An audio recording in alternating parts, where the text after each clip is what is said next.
Hello viewers, ভিডিওটিতে দেখতে পাচ্ছেন একটি বেড়ার ভিডিও নিয়ে হাজির হয়েছি।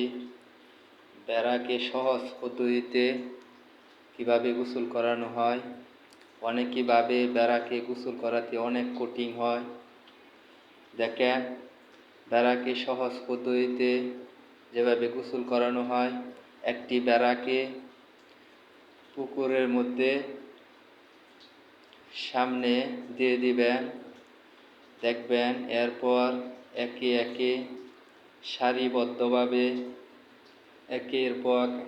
একের পর এক লাফিয়ে লাফিয়ে একটার দেখা দেখি আরেকটা বেড়া চাইতে থাকবে।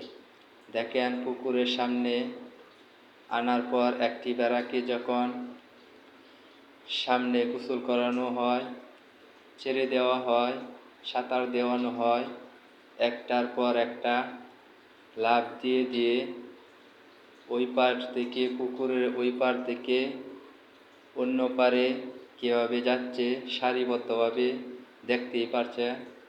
খুব সহজে এভাবে বেড়াকে গোসল করানো হয়, কোনো কষ্ট হয় না।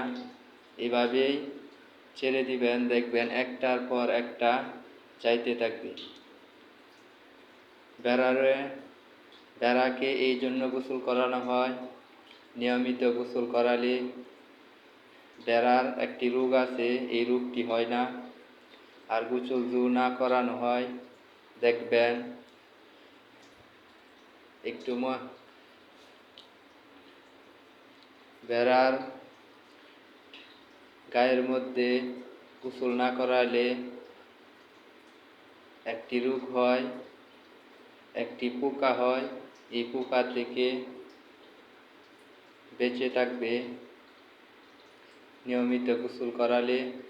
দেখেন, বেড়াকে গোসল করানো হচ্ছে, মাটির মধ্যে ছেড়ে দেওয়া হচ্ছে। কিভাবে মাটির মধ্যে ছেড়ে দেওয়ার পর বেড়াগুলা ঘাস খাইতেছে, ভিডিওটিতে দেখতেই পাচ্ছেন। দেখেন, অনেকগুলা বেড়া, এটি বেড়ার একটি পাল গ্রামের বনের মধ্যে ছেড়ে দেওয়া হয়েছে, দেখতেই পাচ্ছেন।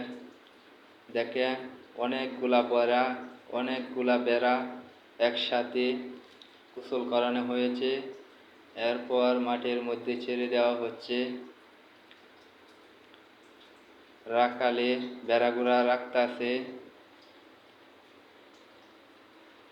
দেখেন, অনেকগুলা বেড়া, অনেক বড় একটি বন। এই বনের মধ্যে একটি রাখাল অনেকগুলা বেড়া রাখতেছে গোসল করানোর পর। এখানে রাস্তার পাশে একসাথে বেড়াগুলা জড়ো করে একসাথে খাওয়ানো হচ্ছে। এরকম ভিডিও নিয়মিত পেতে চাইলে এই চ্যানেলটি সাবস্ক্রাইব করুন, সাবস্ক্রাইব করে পাশে থাকুন। দেখেন, বেড়াগুলা গোসল করানোর পর বেড়াগুলা ঘাস খাওয়া হয়ে গেছে। এবার একের পর এক বাড়ির দিকে নেওয়া হবে।